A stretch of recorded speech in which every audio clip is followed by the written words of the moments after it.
Hi എല്ലാവർക്കും നമസ്കാരം. പുതിയൊരു വീഡിയോയിലേക്ക് സ്വാഗതം. സ്റ്റാഫ് സെലക്ഷൻ കമ്മീഷൻ്റെ GD കോൺസ്റ്റബിൾ പോസ്റ്റിലേക്കുള്ള നോട്ടിഫിക്കേഷൻ പുറത്തു വന്നിട്ടുണ്ട്. നോട്ടിഫിക്കേഷൻ്റെ കംപ്ലീറ്റ് ഡീറ്റെയിൽസ് നോക്കാം. ആപ്ലിക്കേഷൻ സ്റ്റാർട്ട് ചെയ്യുന്നത് ഡിസംബർ 1, 2025 മുതൽ ഡിസംബർ 31, 2025 വരെയാണ്. എക്സാമിനേഷൻ നടക്കുന്നത് ഫെബ്രുവരി, ഏപ്രിൽ മാസങ്ങളിലായിരിക്കും. പേ സ്കെയിൽ വരുന്നത് 21,700 മുതൽ 69,100 രൂപ വരെയാണ്. വേക്കൻസി നോക്കാം.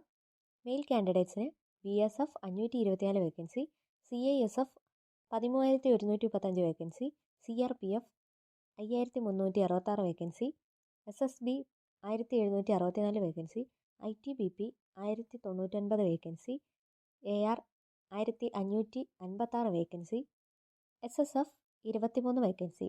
മെയിൽ കാൻഡിഡേറ്റ്സിന് മൊത്തം 23,467 വേക്കൻസികളാണുള്ളത്.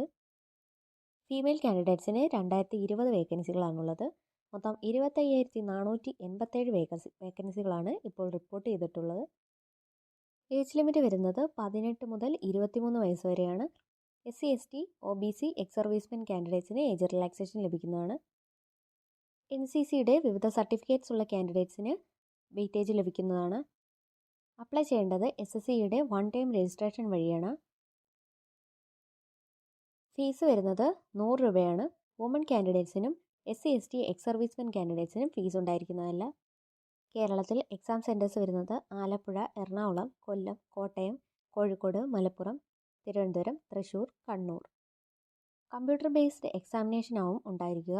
പാർട്ട് എയിൽ general intelligence and reasoning, part B general knowledge and general awareness, part C mathematics, part D English അല്ലെങ്കിൽ ഹിന്ദി ആവും ഉണ്ടാകുക. 60 മിനിറ്റിൻ്റെ എക്സാം ആയിരിക്കും നടക്കുക.